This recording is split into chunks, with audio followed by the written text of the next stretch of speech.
Antes de começar com a minha palestra, queria agradecer aos parceiros da Agrária pelo convite hoje. Este evento presencial outra vez, há 2 anos que fizemos o evento assim online, mas estou muito feliz de estar aqui outra vez no Brasil e muito contente de ter a oportunidade de fazer uma palestra com vocês. Hoje eu vou falar de um tema que não se fala muito, acho eu. Um tema também um pouco novo para mim. Eu fiz uma pesquisa, mas os nossos parceiros da Agrária queriam que eu falasse da cor da cerveja. Um aspecto que é importante, porque a apresentação de uma cerveja começa-se por a vista, não? Sempre se está a falar do cheiro da cerveja, o aroma, o sabor, amargo, mas a cor é um aspecto importante, toda a parte visual da cerveja, como é também a espuma da cerveja, a turbiedade, que ontem se falou também disso. Então, vamos fazer uma revisão de todo o tema da cor da cerveja. Para aqueles que não me conhecem, eu sou Alírio Caldeira, trabalho para a Weyermann desde o ano 2018. Sou International Malting and Brewing Expert. Tenho uma maestria em Weinstefan, para ciência cervejeira e tecnologia de bebidas. Sou engenheiro químico também e beer sommelier da Academia de Durmens. Acho que vocês já sabem que é a Durmens. Esta é mais ou menos a agenda que eu trouxe para a minha palestra hoje, noções básicas e definições de cor. Vamos já começar a falar um pouco de que é a cor. Quais são as unidades e escalas de cor? Já sabemos que dependendo de onde se está a beber ou a falar da cerveja, temos diferentes unidades e escalas. Como se pode influenciar a cor da cerveja? Quais são os maltes ou extractos que se podem utilizar para atingir uma cor específica da cerveja? Vamos falar também como se pode prever a cor da cerveja, que não seja só um resultado do processo ao final, que vocês têm a cerveja e veem se a cor está bem ou não para o estilo, mas como se pode prever a cor da cerveja? E quais são os modelos que se usam já nas outras indústrias para mensurar a cor de uma bebida, de um objeto, que poderiam ter também potencial na indústria cervejeira. Esta apresentação está baseada em uma série de artigos que escreveram o Sr. Thomas Krauss Weyermann e o Sr. Horst Dornbusch, e também de umas pesquisas que eu fiz, porque já disse, a mensuração, a medição da cor, ou este tema da cor, não se fala muito dele, não? Então, eu fiz umas pesquisas, eu espero que vocês gostem da palestra.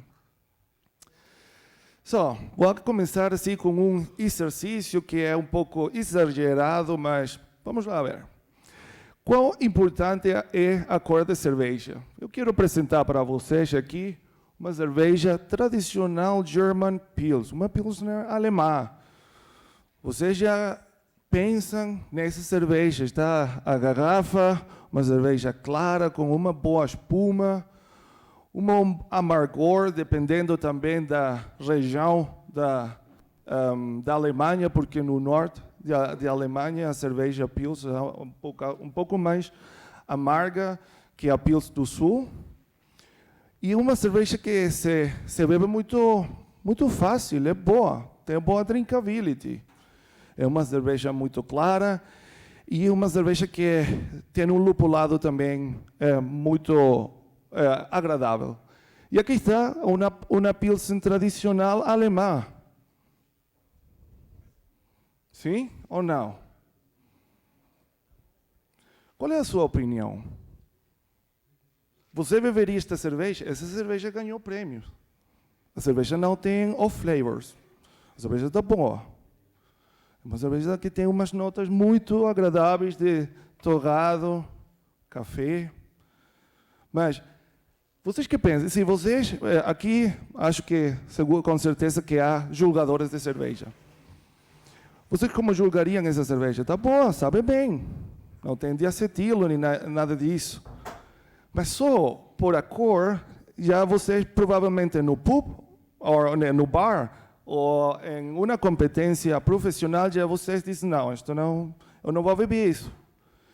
Ou se o garçom, por exemplo, no bar ou no restaurante, ele traz essa cerveja para você, vocês vão dizer, com certeza, eu não pedi uma cerveja escura, eu pedi uma Pils.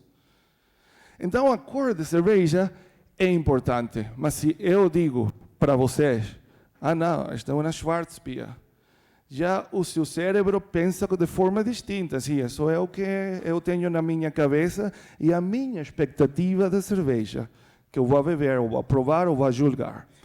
Então, a cor da cerveja é um aspecto muito, muito importante, porque é o primeiro contato que tem o cliente com o produto.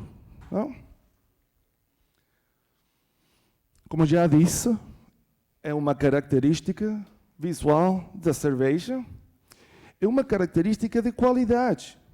E vamos falar disso, porque houve um cervejeiro muito importante que ele dizia que a cor da cerveja era o parâmetro mais importante de qualidade. E por isso ele desenvolveu algumas coisas, já vamos falar disso. É a parte da definição de um estilo, sim? Como já vimos, uma Pilsen escura não dá. É assim a expectativa. E o estilo original é um critério importante em competências profissionais de cervejas, porque aqueles que já têm julgado em competências estão, por exemplo, um flight de Pilsner, e já as pessoas, o julgador, pode ver quais são claras, mais escuras, e já ter uma ideia de como vai ser o sabor também e a frescura dessa cerveja. Mas também é um critério de aceitação, mas também de rejeição por parte dos clientes e os consumidores da cerveja. Eles podem dizer, não, esta cerveja não vou beber. Esta Pilsner está muito escura. Naturalmente, o meu exemplo foi muito exagerado, mas já vocês conhecem que uma cerveja Pils ou uma cerveja industrial muito clara, quando está oxidada ou envelhecida, e ela torna-se mais escura. E há pessoas, consumidores, que eles veem isso e rejeitam a cerveja. E o importante também é um parâmetro mensurável da cerveja. Podemos medir e mensurar a cor. Há cervejeiros aqui que já medem a cor da cerveja? Alguns? Ok. É tão importante a cor da cerveja, e eu achei também muito interessante que se usam também atributos da cor para descrever estilos de cerveja que derivam de estilos tradicionais. E normalmente se usa um termo associado à cor para preparar a mente do consumidor que vai receber uma cerveja que tem uma variação do que o estilo original. Não? E uns exemplos são Black IPAs, Red IPAs, Brown IPAs, só para preparar ao consumidor para ele não rejeitar a cerveja que ele está esperando, porque aí é mais que tudo mais clara, pode ser um bocadinho mais escura, mas uma Black IPA, você tem de preparar o consumidor que é o que ele vai provar e vai beber. Também se tem uma White Stout, por exemplo, porque se o consumidor vai beber uma Stout e você trouxe uma White Stout, tem de preparar essa pessoa que a cerveja já não é escura, não?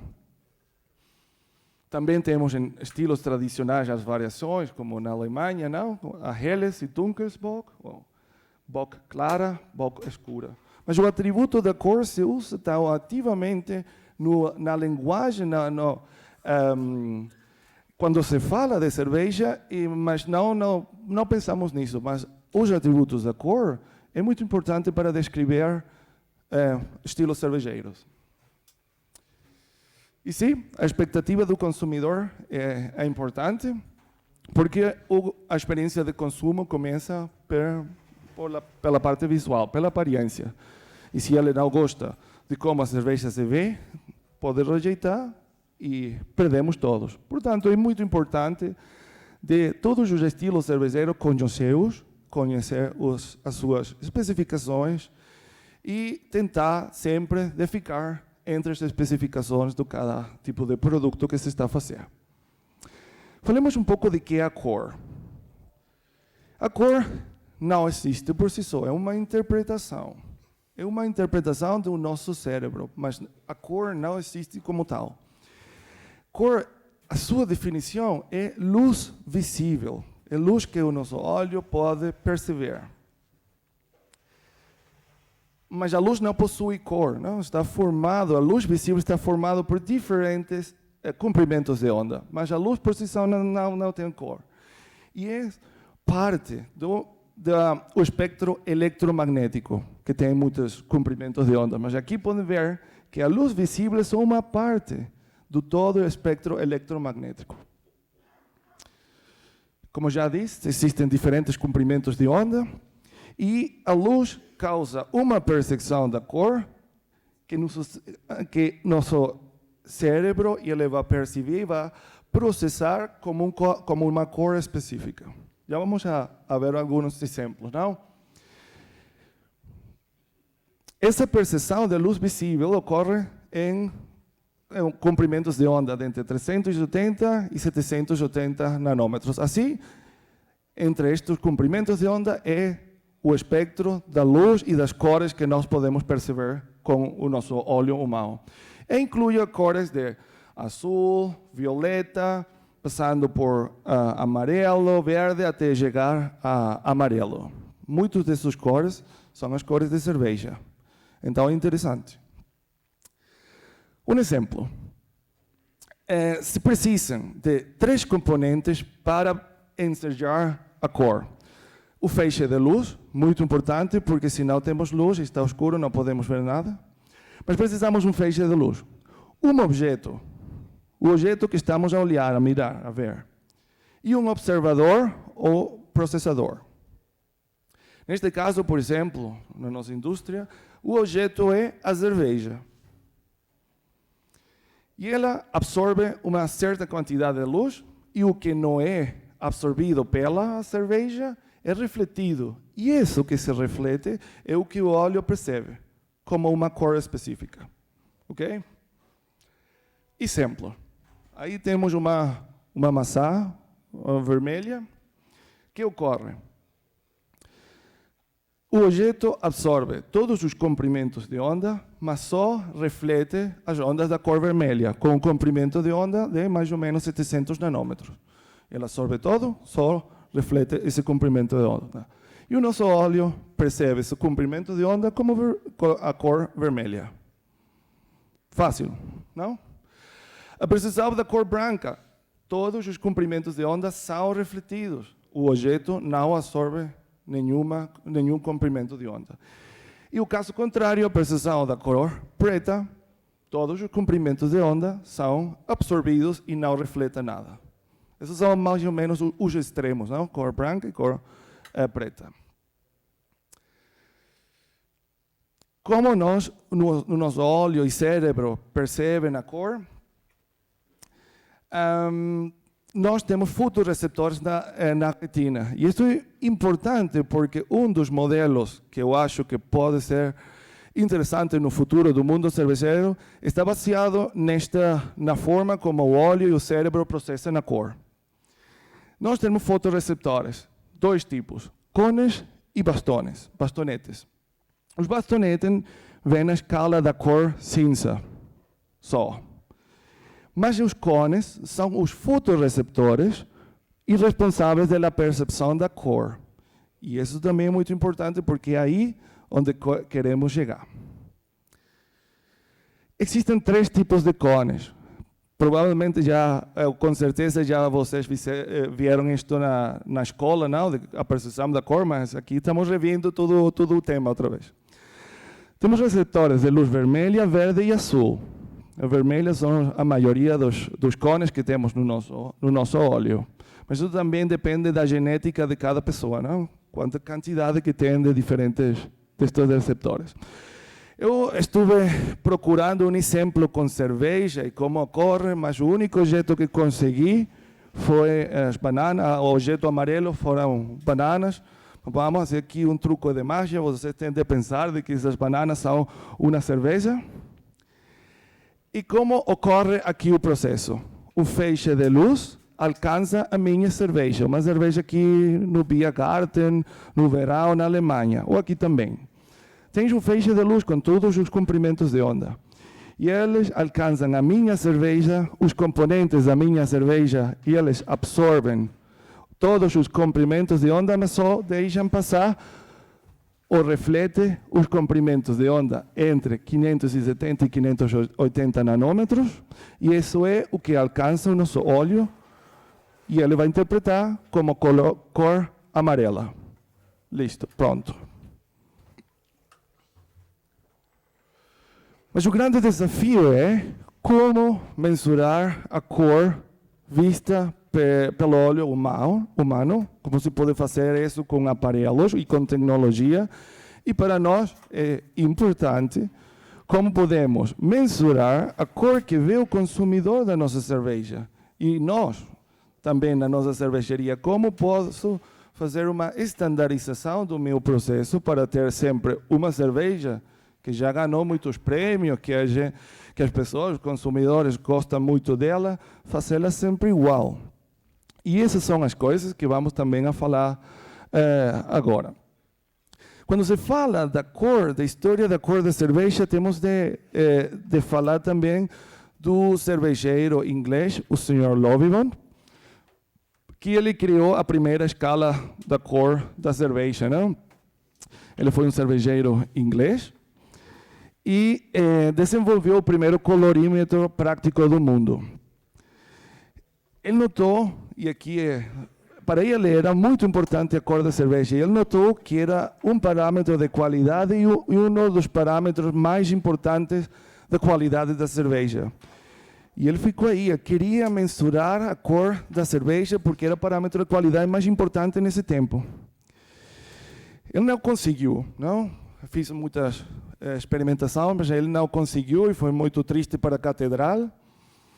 E ali ele viu como a luz natural ultrapassava o vidro manchado das janelas ou dos vitrais da igreja, e ele teve uma ideia de usar discos para mensurar a cor da cerveja. E assim foi como ele nomeou ou desenvolveu o colorímetro de Lovibond Comparator.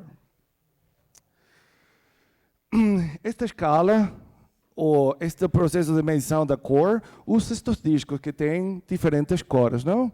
São discos de vitrais amarelos, âmbar até marrom, e são usados neste colorímetro. A escala Lovibond é normalmente usada na atualidade para definir ou descrever a cor dos maltes. Você já tem ouvido, com certeza, maltes que têm cor, ou se chamam cristal 60, cristal 120, cristal 200, não sei. Mas esse número sempre é o número, ou geralmente, Lovibond, não? A escala para a cerveja era uma boa escala para mensurar a cor das cervejas mais claras, mas não funcionava muito bom para cervejas escuras. E é uma escala que já foi um método que tem sido substituído por as escalas mais estandarizadas de EBC, ou European Brewing Convention, e the Standard Reference Method dos americanos, como a escala SRM. Sempre se pensa que a cor SRM é igual do que Lovibond, mas não é todo o tempo assim. Há uma relação entre as duas cores, e esta fórmula dá uma melhor aproximação para converter Lovibond em SRMs. A história cambiou ou mudou quando se desenvolveu o espectrofotômetro. Isso foi nos anos de 1940 nos Estados Unidos da América, e a Associação de Cervejeiros Químicos Americanos, e eles usaram o espectrofotómetro para desenvolver uma nova metodologia para mensurar a cor da cerveja, independente de uma pessoa. E esta é a grande vantagem que tem a medição da cor com o espectrofotômetro, que não se precisa já do olho humano, que pode ter diferença na percepção da cor. Obrigado. O limite superior está mais ou menos entre 40 e 50 SRM, mas também é dependente da turbiedade que tem o líquido, não? A cerveja não deve ter partículas suspendidas porque elas também absorvem. E para a medição, então, se tem normalmente que filtrar a cerveja. European Beer Convention, eles também fizeram a mesma coisa, eles adaptaram e desenvolveram a metodologia para a medição da cor. Se usa o espectrofotômetro e uma cubeta em ambos métodos. Interessante como eles escolheram as diferentes longitudes, comprimentos de onda para mensurar a cor, já vamos falar disso, mas normalmente a SBC e IBC utilizam 430 nanômetros para mensurar a cor, e o Instituto de Brewing and Distilling usava 530, e eu acho que eles ainda mensuram a cor com os métodos estándares, mas também aqui. Já vamos ver por que eles escolheram esse comprimento de onda. A grande vantagem desta estandarização é que é muito mais fácil converter SRM e ABCs, porque a metodologia é exatamente igual. Se mide a absorvância a 430 nanômetros, você tem aqui o espessor da cubeta e você tem umas constantes. Esta constante que os americanos utilizaram foi para que a escala SRM seja igual ou dê os mesmos resultados que uma medição por Lovibond usando os discos. Eles só queriam substituir a forma de medição do Lovibond, a tradicional até os anos 1950, com uma nova escala que não tivera uma mudança de pensamento por ter novos valores da cor, só que seja igual aos valores que dão a escala de Lovibond, e por isso é que eles conseguiram este fator. Na Europa, eu não consegui informação, eu falei com a gente de MEBA, que é uma instituição que faz todos os análises dos maltes, da cerveja, e não há informação porque eles escolheram 25. Mas, no final, isto é importante, aproximadamente um EBC é o dobro do que SRM. E isto funciona sempre, porque o método de medição é igual. Só variam aqui estas constantes. Como está baseada a medição da cor por espectrofotometria? É baseada na lei de Lambert-Beer, também conhecida como a lei de cerveja, e ela estabelece uma relação entre a atenuação da luz, que ultrapassa uma substância, com propriedades dessa substância. E os cervejeiros americanos disseram uma dessas propriedades pode ser a cor da cerveja. E fizeram as provas e funcionou. Isso é mais ou menos assim. A luz incide na bebida, que está assim na cubeta, e essa bebida absorve e transmite luz, não? Isso faz que eu possa calcular uma transmissão, não? Luz que se transmite entre a luz que incide, e eu tenho já uma porcentagem, e é muito fácil, porque a transmissão, então, está definida entre 0 e 1, ou 0 e 100%. É fácil. Mas também se pode definir outros parâmetros, como a absorvância, que é a quantidade de luz absorvida pelas moléculas do objeto. E isto é o que normalmente se usa no laboratório para fazer muitos análises da cerveja, do mosto, dos maltes. A absorvância, que é o menos logaritmo da transmissão. É o contrário, não? É mais numa escala logarítmica. Um exemplo para entender isto melhor. Uma absorção de 0 corresponde a uma transmissão de 100%. Tá? E isso é água. Normalmente, água destilada, água livre de partículas ou de alguma outro componente. E normalmente a água é sempre o branco que se usa para todas estas medições. As pessoas que já têm usado um turbidímetro ou espectrofotômetro já sabem que sempre se faz um branco antes da medição da cerveja ou da bebida. Mas quais são essas espécies que absorvem luz e são responsáveis da cor da cerveja? Principalmente as melanoidinas. Já vocês conhecem mais das melanoidinas por a palestra de ontem. Polifenóis e alguns traços de metais também que geram coloração no processo cervejeiro. Mas estas são as substâncias que absorvem normalmente luz na cerveja e fazem possível que se possa medir e mensurar a cor da cerveja com o espectrofotômetro. Isto é a curva de absorção de cervejas no todo o espectro visível.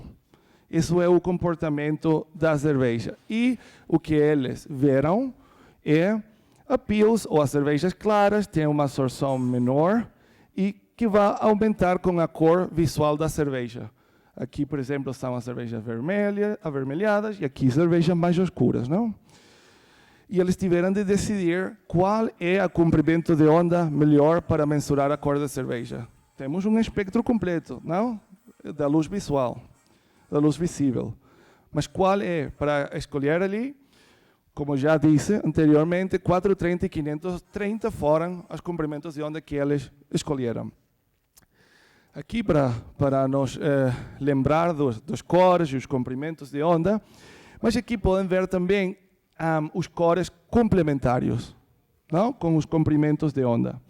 E se pode ver que 430 nanômetros é a cor complementário de amarelo, laranja, e isso foi o basamento para eles dizer vamos a medir a 430, porque a absorvância aqui reflete muito aqui das cores da cerveja reais.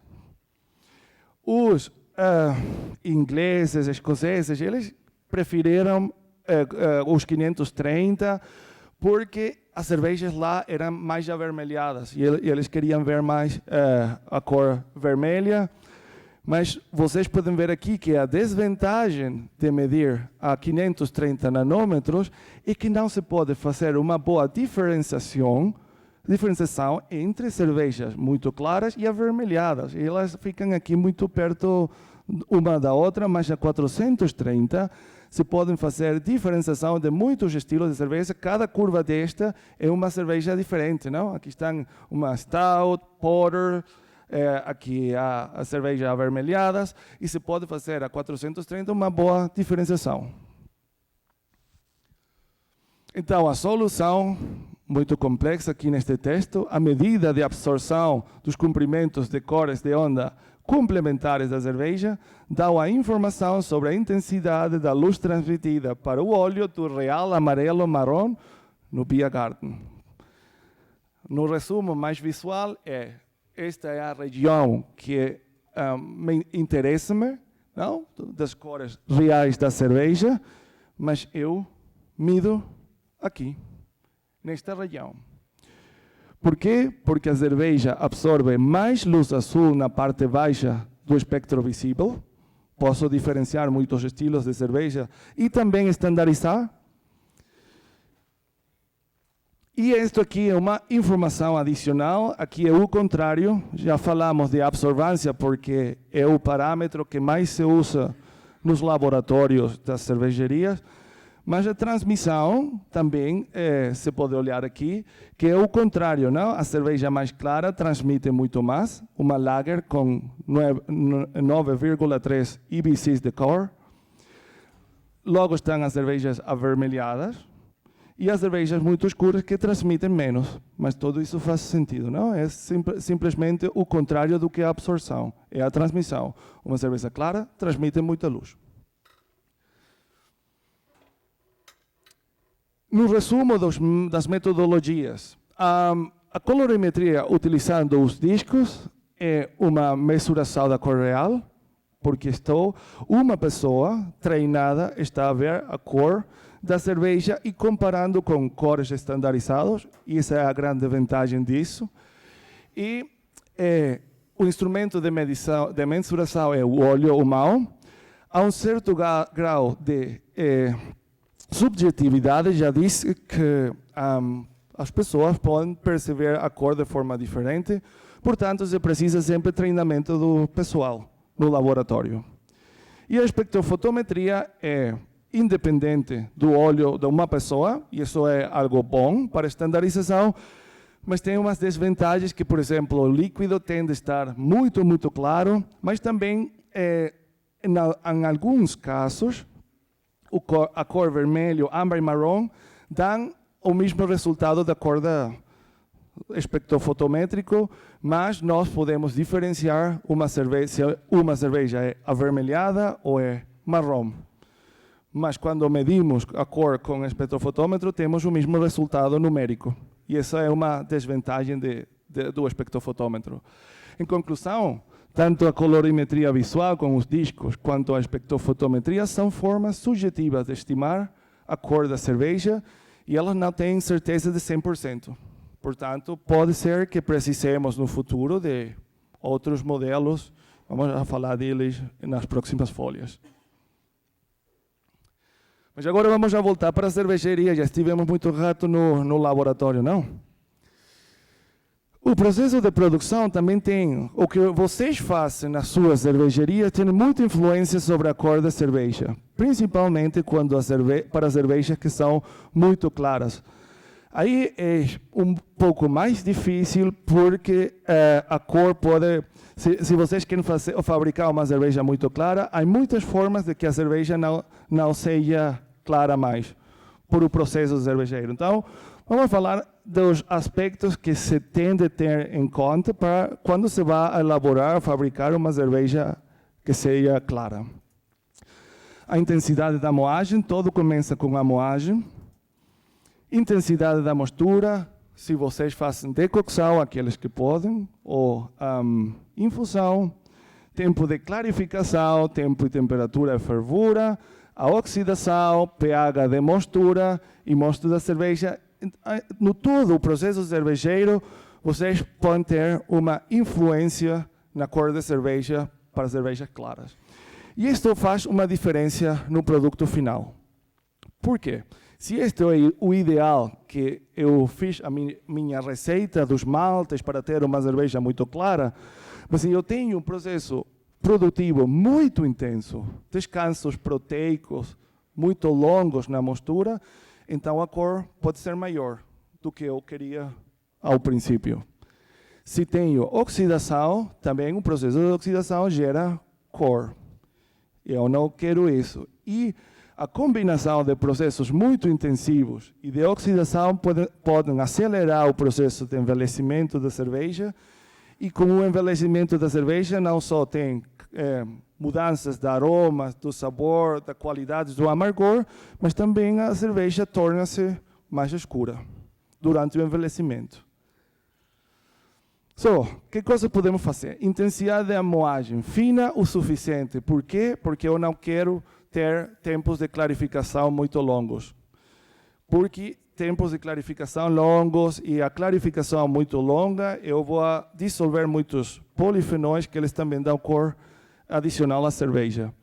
Intensidade de mostura, especialmente o descanso proteico, já se falou ontem disso, os nossos maltes são bem modificados. Vocês não precisam de um descanso proteico porque já tem os aminoácidos que precisa a levadura para se nutrir, mas também já tem uma modificação adequada para fazer o processo por cima de temperaturas de 60 graus.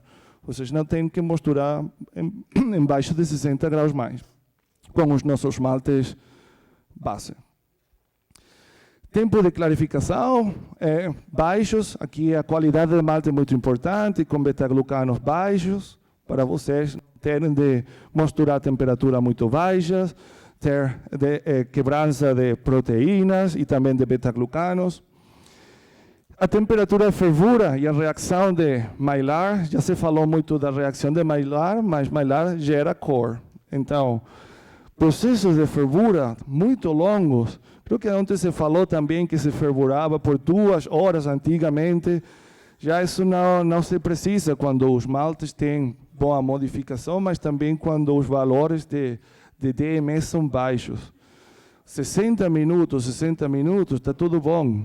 Sim, é suficiente, já dá para continuar a seguinte etapa do processo do Whirlpool. Seja que tenham um lupulado diferente e queiram fazer múltiplas adições do lúpulo, que queiram fazer uma fervura mais longa, mas normalmente nós, na nossa cervejaria experimental, todas as nossas fervuras duram ao mesmo 60 minutos, praticamente todas. E oxidação se deve prevenir e evitar durante todo o processo cervejeiro. A oxidação produz um aumento da cor da cerveja. Nenhum turbilhonamento, não armazenar malte moído por largos períodos. Tenho a garganta seca, desculpem. E não armazenar malte moído por longo tempo. Ontem se falou também de como evitar o envelhecimento da cerveja. E armazenar malte moído a cervejeiros que moem um dia antes da abrasagem. Se a temperatura e a umidade são altas, isso ativa as lipoxigenasas que estão no malte. E como já a malte está moída, todo está já em contato direto com o ar.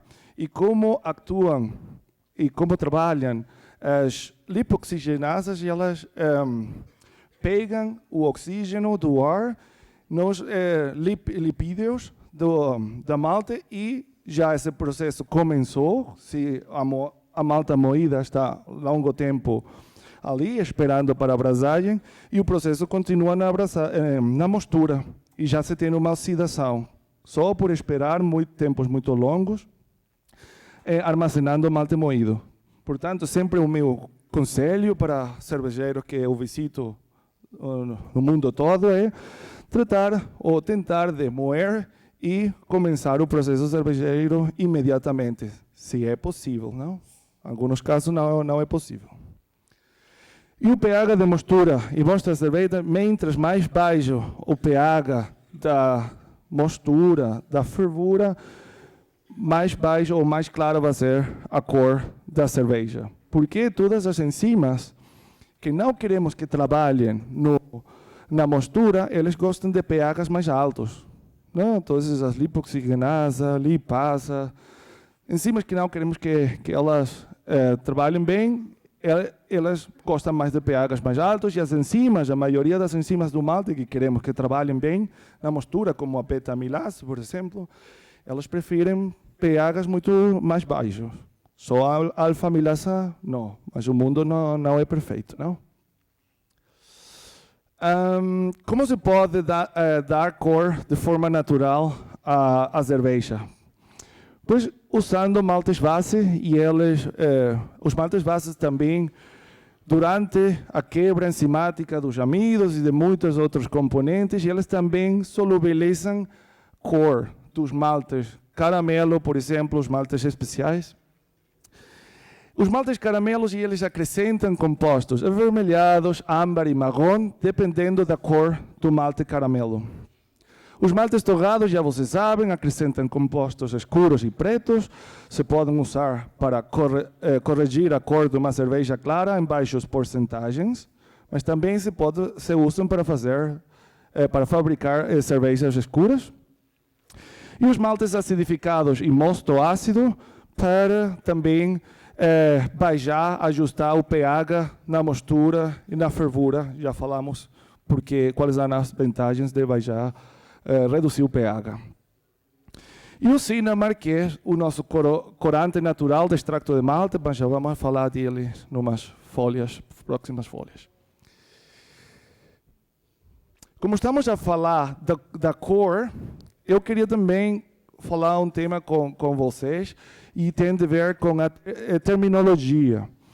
Já eu no meio falei dos maltes cristal e dos maltes caramelo.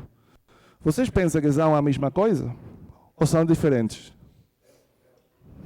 Ou vocês conhecem a diferença de um malte cristal e de uma malte caramelo? Normalmente eu recebo muitas perguntas de clientes que me escrevem correios ou por WhatsApp, qual é a diferença. Então eu queria falar com vocês o que nós pensamos que é a terminologia usada por séculos.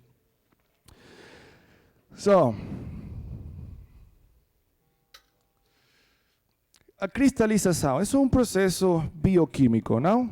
A cristalização é o processo pelo qual um açúcar polimeriza. Não? Açúcar de mesa que já conhecemos, ele polimeriza de tal forma que os átomos ou moléculas são altamente organizados em uma estrutura conhecida como cristal.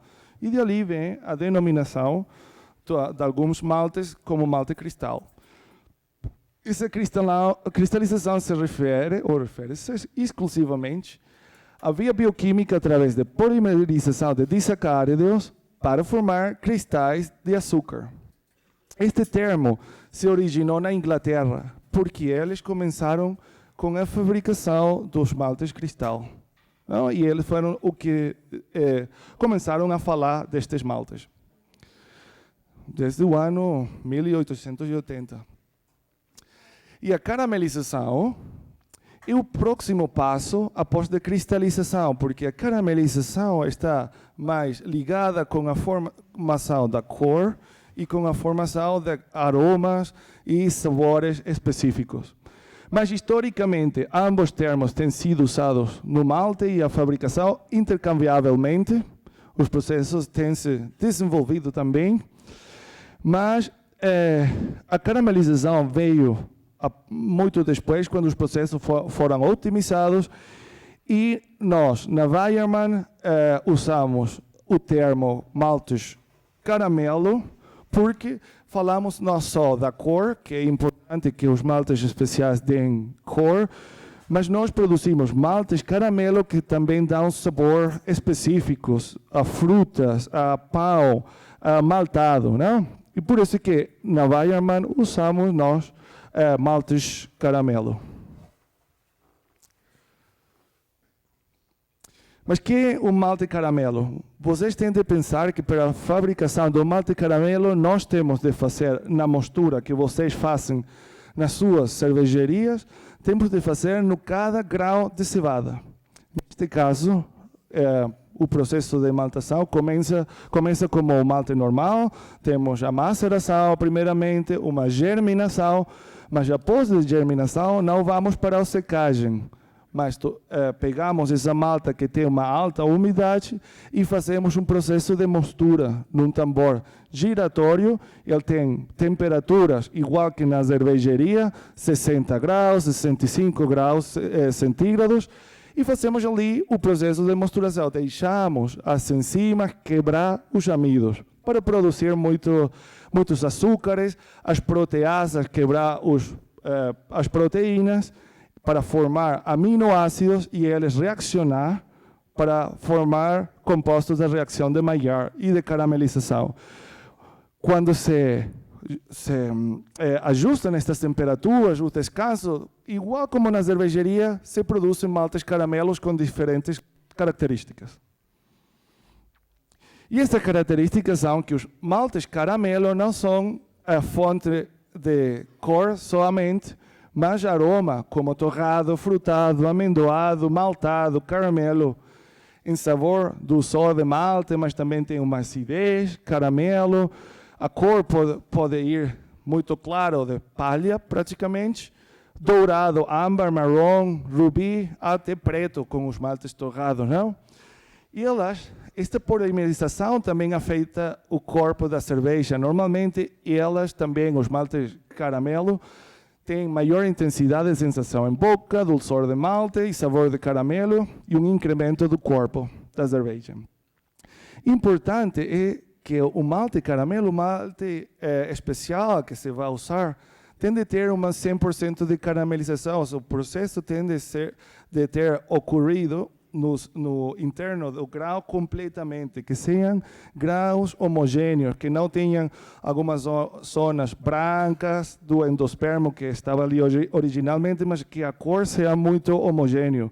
Nós chamamos isso 100% de caramelização, porque eles dão todas as características sensoriais, mas também dão a cor completamente no processo cervejeiro.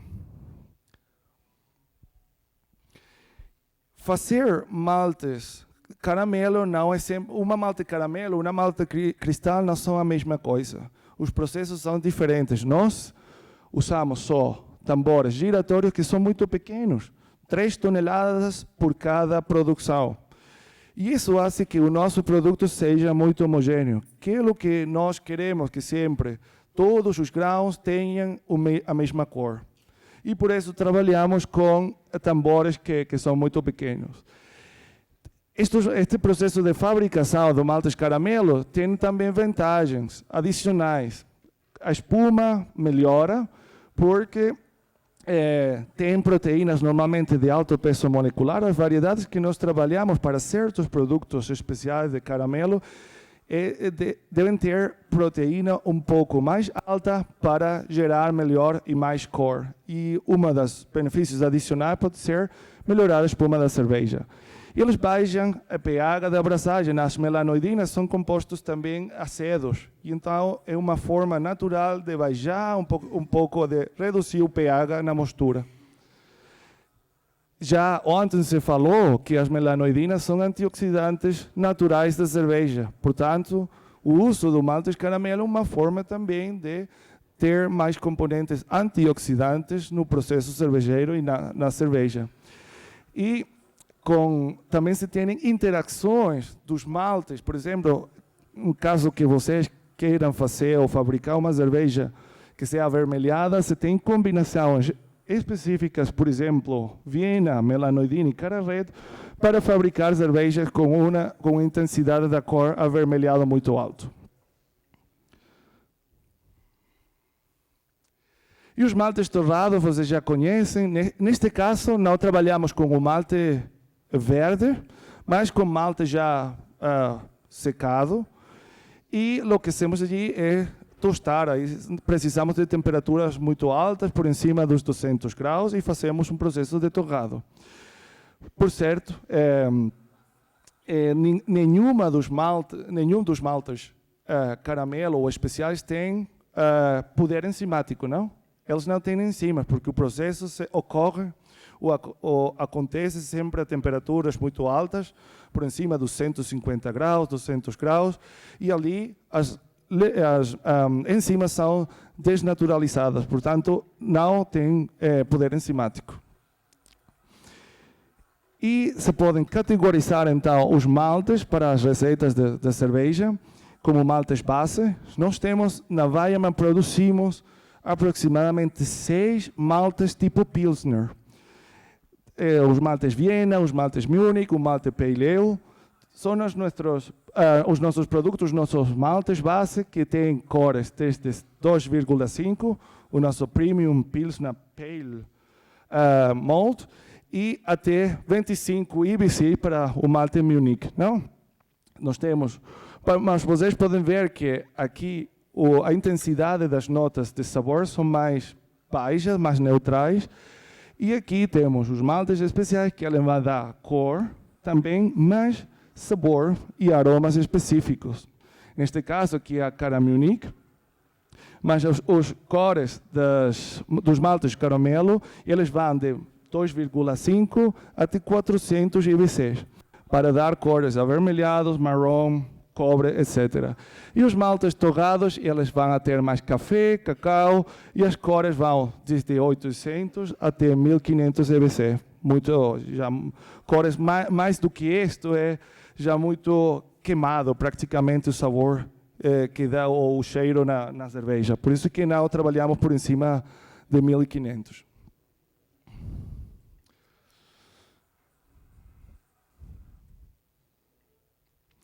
E o nosso Sinamar, que é o corante natural, ele é produzido só de garrafa especial. Sinamar significa sem amargo. Isso é a palavra que originou o nome do produto. Ele é feito de malte de carafa especial, é produzido segundo a lei de pureza da cerveja alemã. É o único produto que se pode usar na Alemanha para dar cor à cerveja. Lá não está permitido usar, por exemplo, cor caramelo, mas isto é o único produto que os cervejeiros lá podem usar para dar cor à cerveja. A cor é muito alta, 8.300 GBC, mas a vantagem é que é solúvel em mosto, cerveja, pode usar-se na abrasagem, em quente, mas também na área fria ou após a filtração da cerveja. Se pode usar no todo o processo. A dosificação já está assim, 14 gramas por 1 hectolitro para aumentar, acrescentar 1 EBC. Não tem turbidez, porque nós temos uma centrífuga para ele já estar claro. E alguma coisa também interessante, que não se precisa de uma declaração do rótulo, porque é um extrato do malte. É feito dos mesmos ingredientes da cerveja. E com isso, há muitas cervejarias, também cervejarias grandes na Alemanha, que elas produzem ou fabricam uma cerveja clara, e usando o Sinamar, tem um segundo produto escuro e fazem só um processo e tem 2 cervejas. Muitos fazem isso. Mas também para a correção da cor, não? Aqui está todo o espectro dos maltes que produzimos na Weyermann.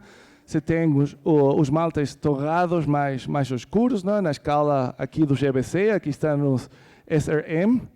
E tem todos que são as maltas torradas, os maltes caramelo e todos os maltes base que produzimos aqui, que produzimos na Weyermann. Como já disse anteriormente, nós temos muitas variantes de Pilsner Malt, com uma variedade de cevada que vem de Itália, mas também com variedades muito antigas alemãs que trazimos ao presente outra vez, porque eram variedades de cevada muito legais para ser cerveja, muito boas, e por isso que temos muitas maltas base que combinam perfeitamente com os maltes caramelo e maltes especiais que nós fabricamos. Mas o nosso objetivo é que os cervejeiros no mundo todo eles podem fabricar cervejas com a cor que eles queiram, usando qualquer dos nossos produtos, que sempre tengamos um malte para qualquer estilo de cerveja que o cervejeiro queira fabricar.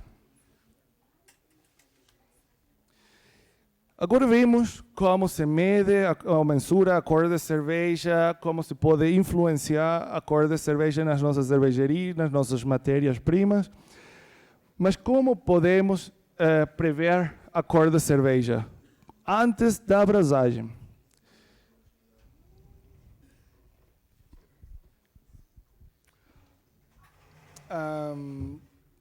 Se tem esta equação que é uma equação muito simples, que se usa, desenvolvida nos Estados Unidos da América, e ela foi a primeira aproximação para prever a cor da cerveja. Se chama assim cor do malte, Malte Color Unit.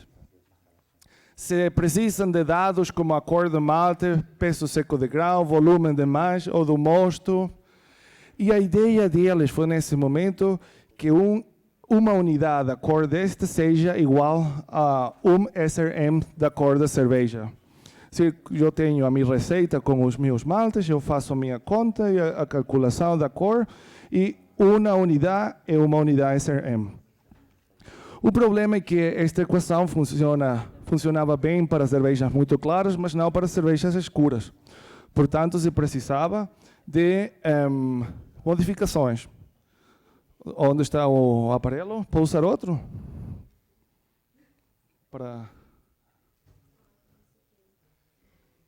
Essas são as fórmulas para calcular isso com SRM ou EBCs, mas se precisa da cor dos maltes, a quantidade dos maltes. Sim, se precisam da cor dos maltes, a quantidade dos maltes, e também se precisa da quantidade do mosto ao fim do processo. E quando se calcula em IBCs, se precisam a cor mais nas unidades europeias, a quantidade da malte, da maceração e o extrato primitivo. Esta forma, como já disse, não dava resultados muito certos para prever a cor, só funcionava bem para cervejas claras. Portanto, algumas pessoas, cervejeiros, especialistas, fizeram umas correções desta fórmula original. Por exemplo, Mosher, e ele escreveu o livro famoso, né, The Tasting Beer. Ele fez uma correção linear e também Daniel, e ele fez também uma correção linear para prever a cor. E Murray, ele fez uma correção potencial ou exponencial, diferente, já não é linear, e com isso melhorou a forma de prever a cor. E acho que a maioria dos cervejeiros, eles calculam a cor, ou preveem a cor das suas cervejas usando esta equação exponencial.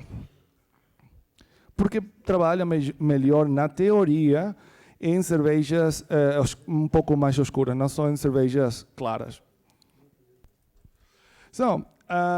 Existem também outras equações que não são muito conhecidas. Por exemplo, aqui uma equação do Kruger, ele está na Alemanha. Ele usa esta equação. É praticamente baseada no mesmo princípio de usar os maltes, a proporção dos maltes, não? E a cor de cada um dos maltes, dividido entre a somatória de todos os maltes que se usa para uma mostura, para uma brasagem. Utiliza a gravidade original do mosto ao final da fervura, mas também, interessantemente, usa um fator lá para o incremento de cor na fervura, como já eu exprimi anteriormente. Obrigado. A fervura também é um processo que tem uma influência na cor da cerveja, porque muitos componentes formam-se durante a fervura, componentes da cor, compostos de cor. Então, ele usou aqui um termo para calcular, também tomar em conta a influência da fervura para a cor da cerveja final. E um fator de correção, ao final, mas ele só trabalhou com cervejas claras também, de 2 a 4 EBC para cervejas claras. Nós, na Weyermann, fizemos uma modificação, uma pequenina mudança desta fórmula, porque já disse anteriormente que nossa fervura na nossa cervejaria experimental, ela sempre é de 60 minutos. Então, não precisamos do termo da fervura, porque sempre era 1 hora, e só usamos uma constante. E essa constante é dependente da gravidade original ou extrato primitivo da cerveja, diferentes constantes. Vamos fazer dois exemplos. Para produzir uma cerveja export, é uma cerveja clara, usamos o nosso malte Bark Pilsner Malt, 87%, Caravel, 10%, e sempre usamos para fabricar cervejas claras, malte acidulada, de 2 a 3%. Isso sempre está todas as nossas receitas. Com a fórmula, temos um extrato original, extrato primitivo de 12,8%. E sabemos que o objetivo da cor de uma German Sport, segundo o BJCP Style Guidelines, está entre 8 e 14. Então, jogamos aqui ou ajustamos as porcentagens dos maltes, os maltes para dar sabor, para ter o sabor do estilo de cerveja, e estas porcentagens para a cor da cerveja. Assim que ajustamos nós e criamos as receitas. Os maltes que vão a dar aroma ao estilo de cerveja, ao sabor, e os porcentagens para a cor. O que se faz? As porcentagens multiplicado por a cor de cada um dos maltes, não? O Bark Pilsner com 3,5, 25 Caravel, e a malte acidulada tem aproximadamente 5 IBCs, o extrato primitivo dividido por 10, Mais 5, estes 5 são o fator de correção da tabela anterior por o extrato primitivo e chegamos a uma cor previsto de 12,3. Após disso, mensuramos a cor da cerveja e ele foi 12. Funcionou.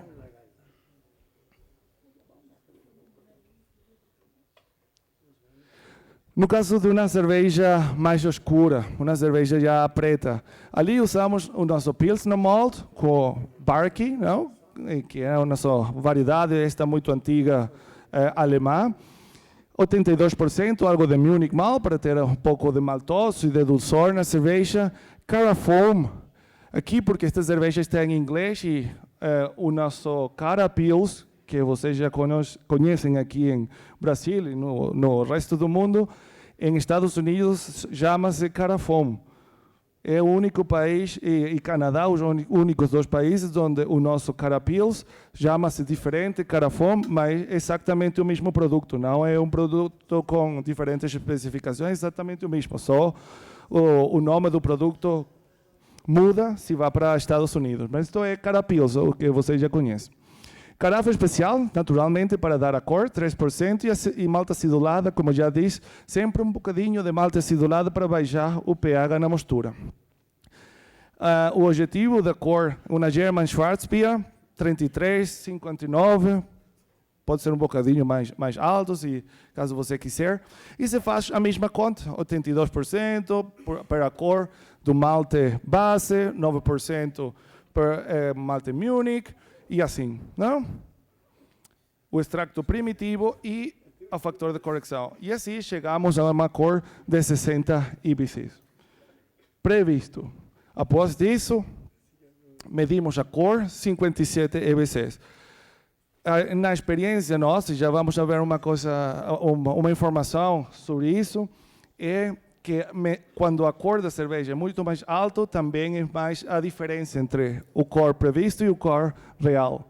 Mas também se tem uma influência durante a fermentação por causa da queda do pH. Porque com a queda do pH, muitas substâncias da cerveja, elas também precipitam, e umas dessas substâncias são também substâncias que dão cor à cerveja.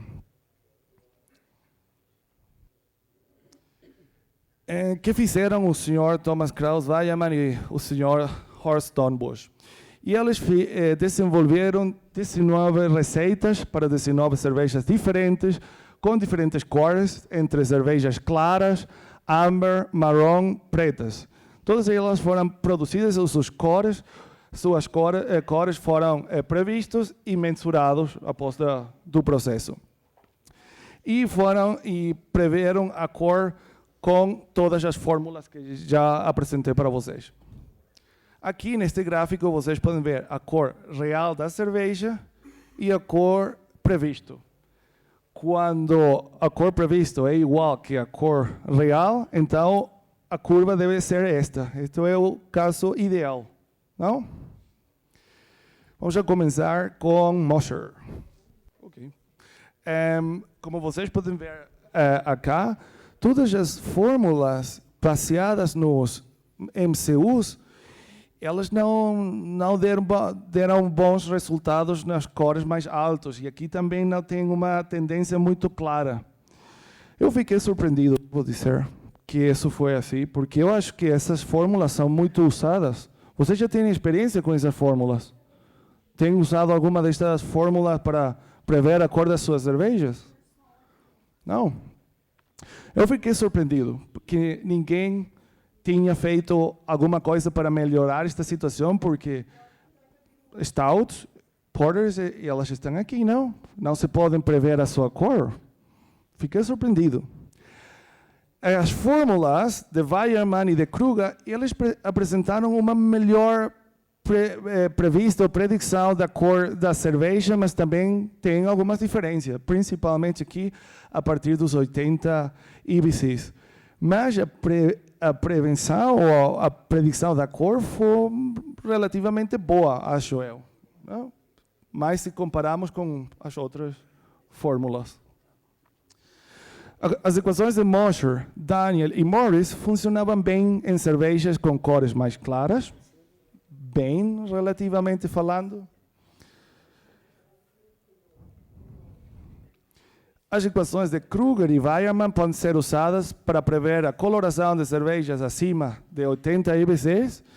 E essa seria a minha recomendação, usar estas formas. Se vocês quiserem, se vocês já têm, por exemplo, um arquivo, não sei se se diz assim, em Datei, Excel Datei?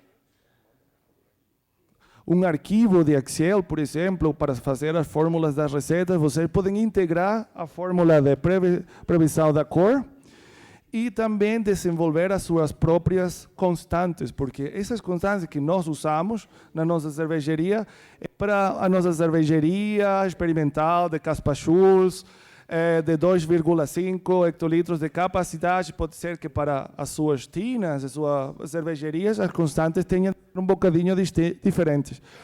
Mas o que faz, ou a melhor forma de ajustar é fazer provas. Sempre medir a cor ao fim do processo e prever a cor, para comparar e ajustar essas constantes.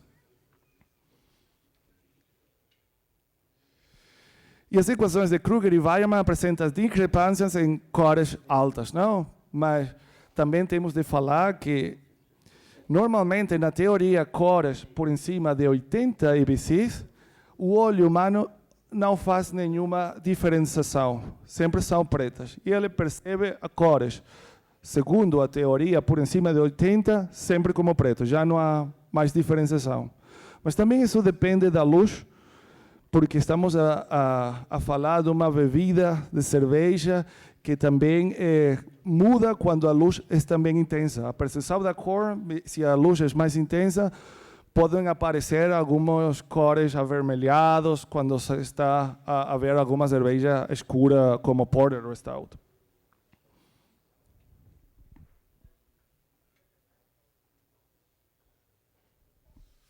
Na conclusão, aqui existem diferentes modelos para prever a cor da cerveja e cada qual funciona melhor ou não tão bem, como já vocês viram. E se devem de usar de acordo com a faixa da cor que a cerveja em que forem aplicadas. Mas a minha recomendação é, se vocês quiserem prever a cor da cerveja, usar a nossa equação que tem ou que dá bons resultados. E para finalizar a minha palestra de hoje, eu queria falar com vocês também de métodos alternativos que já se usam em outras indústrias de bebidas, se elas tiverem algum potencial também na indústria cervejeira. Por exemplo, na indústria do vinho, não só se mide a cor num comprimento de onda específico, mas em 3 diferentes. Exato. E eles medem a cor usando 3 comprimentos de onda, 420 nanômetros para a cor marrom, 520 para a cor vermelha, 620 para a cor azul, e a cor total do vinho é a soma deles. E assim é que eles fazem a sua medição da cor. Eles não fazem uma calculação com fatores como nós fazemos na indústria cervejeira, 25 por o diâmetro da cuveta, por absorvância. Eles só trabalham com a absorvância, portanto os valores são mais pequenos, não? Mas interessantemente, eles também podem calcular a intensidade ou tom de cor vermelha. Por exemplo, para os vinhos que são avermelhados, ou vinho tinto, se diz assim em português? Rotwein. Vinho tinto, ok. E eles podem então, ajustar o seu processo ou as uvas que eles usam para a fabricação do seu vinho com uma tonalidade específica da cor vermelha. Eu acho isso também muito interessante, porque eu gosto muito das cervejas avermelhadas, gosto muito delas. E fazer alguma coisa assim seria interessante para aqueles que querem fazer uma cerveja muito intensa, avermelhada, com a perfeita cor avermelhada. Mas eu fiz muitas provas, mas não teve muito bons resultados, porque o comportamento da curva de absorção das cervejas não é como o vinho. A razão é que os compostos que dão cor ao vinho são diferentes do que aqueles que dão cor à cerveja. Principalmente no vinho são os taninos, os polifenóis, e eles dão cor, e eles absorvem muito aqui a 520 nanômetros, nesse comprimento de onda. Vocês se lembram que a curva de absorção era assim para a cerveja? Para o vinho é assim, e a 520 tem assim uma absorção maior. E por isso que eles podem medir a cor avermelhada usando esta absorção. E essa foi também a razão porque o Instituto de Brewing and Distilling usou 530 nanômetros para a cor vermelha. Só que a cerveja não tem essa absorção maior nessa longitude de onda. Também não cervejas avermelhadas, porque já eu apresentei uma cerveja avermelhada e o comportamento da curva é sempre igual em todas as cervejas. Mas aqui, como um exemplo, aqui, por exemplo, tem diferentes vinhos tintos, não? Um vinho muito claro e um vinho mais avermelhado. E aqui se pode ver esse tom vermelho, que é calculado assim, a absorvância a 520 dividido por a soma, ou a cor total do vinho. Você tem diferentes percentagens, e este percentagem eu acho que vai bem com a cor visual também, né? O vinho mais avermelhado, ele tem 53% da cor avermelhada, e o vinho mais claro, que é aqui o número 3, ele tem uma composição ou uma parte de cor avermelhado mais baixa do que os outros. E a última metodologia que eu queria apresentar para vocês, para finalizar já a minha palestra, é aquela que é baseada na forma como o olho humano percebe a cor. Vocês já conhecem ou têm ouvido da CIELAB? Este CIELAB se usa muito para as impressoras, dos computadores e isso. É uma faixa de cores definida pela Comissão Internacional de Iluminação em 1976. Este modelo descreve a gama de cores que os olhos podem enxergar. E isso é o que eu achei mais interessante para aqueles que de verdade querem conhecer ou calcular mais a fundo a cor das suas cervejas, porque aqui eles tentaram de usar informação para fazer exatamente o que faz o cérebro e o olho humano. Tem diferentes componentes ou parâmetros que são croma, saturação da cor, matiz, o nome da cor ou o tom da cor, e expressa a cor em 3 valores diferentes. O L, que é a lightness ou brightness, o brilho da cerveja, sendo 0 muito escuro e 100 muito claro. Vocês podem ver aqui que é a componente de L. Acho que aqui está o cor preto e aqui a cor branca, 100, não? Não vejo muito bem. Mas 100, sim, deve ser a cor branco. E tem os componentes A e B, que são cores vermelho e verde, complementares, não? Outra vez, se se lembram bem desse círculo que já mostrei para vocês, são cores complementares, de amarelo e azul. E a partir destes parâmetros, eles já podem definir a cor exatamente de qualquer objeto, seja uma bebida, ou seja, qualquer coisa. E vou apresentar aqui uns resultados de análise de algumas cervejas com esta metodologia, não? Aqui temos uma Pale Lager e uma Czech Pilsner, que são muito claras. Eu peguei aqui também 2 cervejas avermelhadas, uma mais avermelhada e uma mais amber, ou cobriça, e 2 cervejas muito escuras, como uma Stout e uma Schwarzbier. Aqui vocês podem ver a cor medido com o espectrofotômetro na cerveja final. Isto é como falamos e como compreendemos a cor nós, os cervejeiros, atualmente. E o parâmetro L, que é o brilho, não? Por aqui, por isso o sol e a lua cá, para mais escuro, mais claro. E se pode ver que este parâmetro fala aqui do brilho da cerveja muito alto para cervejas mais claras e mais baixo para cervejas mais escuras. Faz sentido, não? a cerveja Schwarz ou a Stout, elas não deixam passar, não são muito brilhantes como uma Pils ou uma Czech Pils. Todas as cervejas têm um componente amarelo. Interessante, não? Mas também faz sentido, porque os maltes base todos são praticamente amarelos na sua cor, não? E o malte base é um malte que usamos mais na nossa receita. Todas as receitas. Então, todas as cervejas têm um componente amarelo, naturalmente maior para as cervejas que são mais claras e menor para as cervejas mais escuras. As cervejas que são mais amarelas ou douradas, elas têm um componente muito pequeno da cor verde. Fiquei surpreendido. Eu não tenho interpretação para isso, mas segundo esta forma de análise da cor da cerveja, só as cervejas que são muito claras têm um componente muito pequeno da cor verde. Nenhuma cerveja tem componente azul, isso faz muito sentido, não?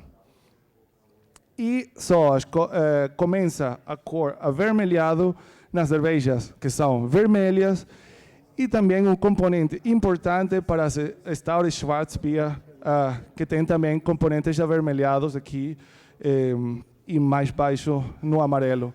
Então, isso pode ser... Eu consegui, não, que as cervejarias que usam este modelo, cervejarias grandes, que usam este modelo para descrever a cor de cervejas misturadas, por exemplo, com frutas, com extractos de frutas, ou cervejas que têm corantes também muito específicos, e as cervejarias grandes, elas têm estándares de qualidade também muito específicos e sempre o produto se deve ver igual, não? E eles assumiram ou usam este sistema para analisar os seus processos e os seus produtos. Isso pode ser algo interessante no futuro da cervejaria para ter uma forma mais precisa de analisar a cor da cerveja.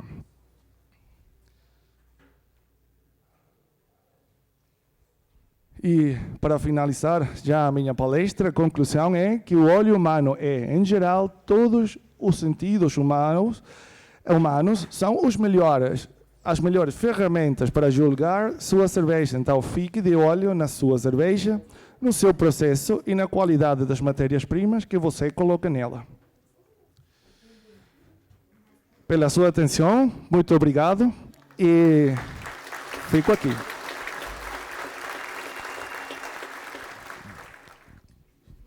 Bom dia. Bom dia. Uma dúvida, pode haver alguma interferência na adição de metais via sais de correção de água, às vezes zinco, algumas pessoas usam, sódio, magnésio na água cervejeira, na interação da cor da cerveja? E eles fazem parte de muitas reações, por exemplo, na mostura. Eles fazem os íons da água, eles têm tanta influência em muitas reações, tanto enzimáticas como não enzimáticas, que eu estou seguro, tenho certeza que sim, há uma interferência da composição da água na cor da cerveja. Por isso é que quando você vai fazer uma cerveja mais clara, você vai preferir uma água que seja mais branda, não? Que tenha uma alcalinidade residual mais baixa, porque elas são melhores para cervejas que são mais claras. Quando você vai ter, por exemplo, ou vai fabricar cervejas mais escuras, como Stout Porters, você vai preferir águas que tenham uma alcalinidade mais alta, que tenham uma composição de íons mais altas. E isso é importante o que você disse, porque o cervejeiro tem a boa oportunidade de modificar o seu processo, as suas matérias-primas de acordo com a cerveja que ele vai fazer. Então, sim, eu acho que a influência que tem os íons, o magnésio, o cálcio, tudo isso, por as reações que eles também estão presentes, que vai ter uma influência na cor final da cerveja, sobretudo as cervejas claras. Gostaria de saber se tem algum estudo sobre a perca da cor durante o processo de fermentação. O quanto, digamos, você perde ou tem alguma interferência durante o processo que você perde mais cor ou menos cor, quando tu faz o cálculo, né? A pergunta é muito boa.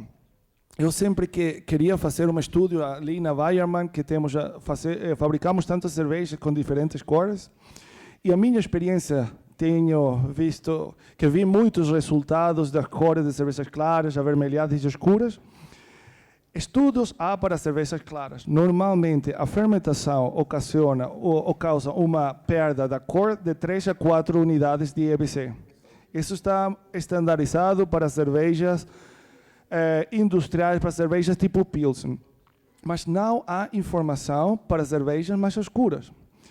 No caso das cervejas Stout e Porter, normalmente há suficiente cor na cerveja que a gente não toma conta se perdeu umas 3 ou 4 unidades, porque que faz uma diferença de 80 a 76?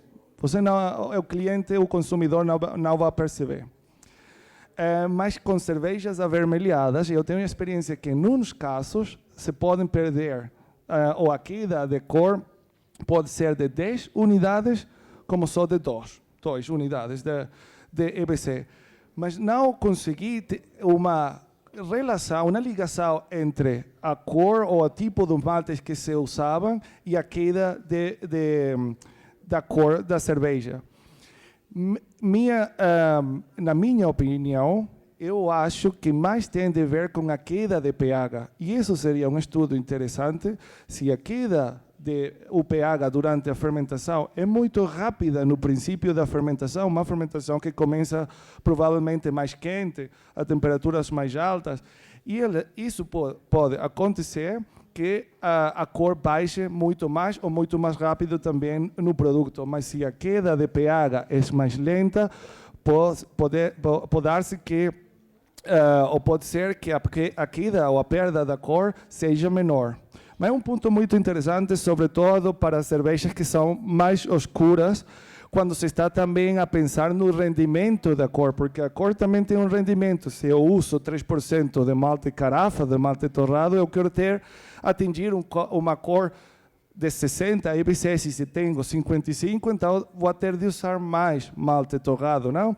Esse estudo eu acho muito interessante, e vou falar novamente com a nossa equipa de pesquisa, se eles conseguirem o tempo de fazer o estudo, porque já eu falei disso com eles, não? Fazer um estudo que falta na área das cervejas mais escuras, porque as cervejas claras os cervejeiros industriais já fizeram todos esses estudos, mas não na cerveja assim mais artesanal.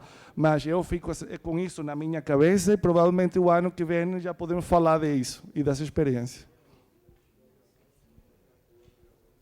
Bom dia. Bom dia. Referente, então, lá no início da palestra foi falado sobre a moagem do malte, de deixar armazenado ele moído.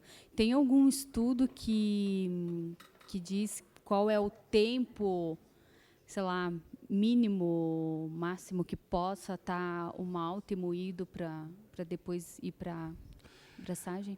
Quando eu trabalhava na cervejaria, o tempo era 0. Ou era o desejo, moer e brasagem. Porque também se tinha algumas estratégias, como, por exemplo, se vai ficar muito tempo, tentar gasificar com CO2, por exemplo, para eliminar o ar e o ar não ter contato com o malte moído. Eu acho que algumas horas, mas tudo é dependente sempre da umidade e da temperatura ambiental onde a malta está, não? A temperatura mais baixa e a umidade mais baixa, então estas reações são mais lentas, não acontecem assim muito rápido, mas se a umidade é alta e a temperatura também, vai ter uma ativação das lipoxigenasas. O tempo, eu diria, até 3 horas, mas, como disse já, muito dependente das condições do armazenagem. Mas tentem de que o tempo seja 0 imediatamente, minutos, falemos de minutos, é melhor que falar de horas. É uma opinião cervejeira.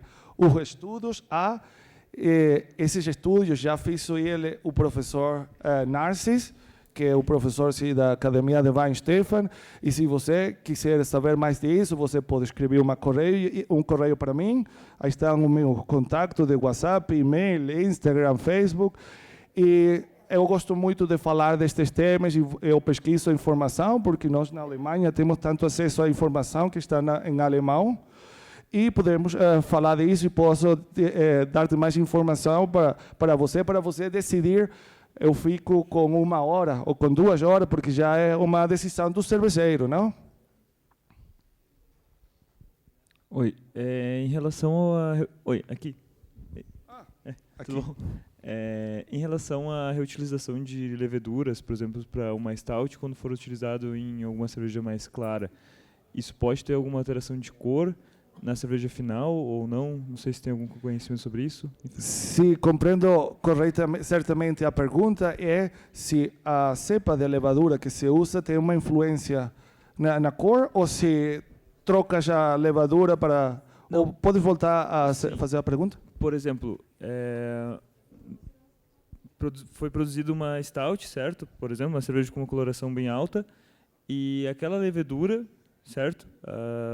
Foi utilizado para uma cerveja clara. Isso pode ter uma alteração de cor entre um lote e o outro, de um lote de uma cerveja que foi com a levedura de utilização de cerveja escura ou não. Ok. Caso você, ou como trabalha, segundo a minha experiência, cervejarias grandes que fazem normalmente cervejas muito claras, mas também algumas cervejas escuras, eles sempre reusam a levadura das cervejas claras, também para fazer as escuras, não? Importante aqui é que a levadura que você reusa seja muito espessa, que não tenha muita cerveja residual, que é uma levadura que está armazenada em frio para ela se compactar, não? E tenha pouca cerveja. E nesse caso, porque que vai afetar a cor? É a cerveja onde está a levadura que você vai reusar. Normalmente, se me lembro corretamente, os 50%, quando se centrifuga a levadura que está, já está muito espessa, mas os 50% é cerveja e outros 50% é levadura. Então, vai ter uma influência. O que uma cervejaria normalmente nunca faz é reusar a levadura de uma cerveja escura numa cerveja muito clara, porque allí vai ter a influência muito marcada, muito visível, mensurável e também vai perceber o cliente e o consumidor. Então, para reuso, normalmente se faz reusar a levadura das cervejas claras e, naturalmente, que sejam compatíveis. Não pode usar uma cerveja de alta para baixa, né? E ter em conta essas coisas, e com isso se pode fazer, não? Na realidade das cervejarias menores que optam por não filtrar a cerveja, eles tendem a fazer uma fervura um pouco mais prolongada, 90 minutos, não apenas só 60, né? Para coagular mais proteína, mais polifenol, principalmente quando tem uma carga maior de lúpulo.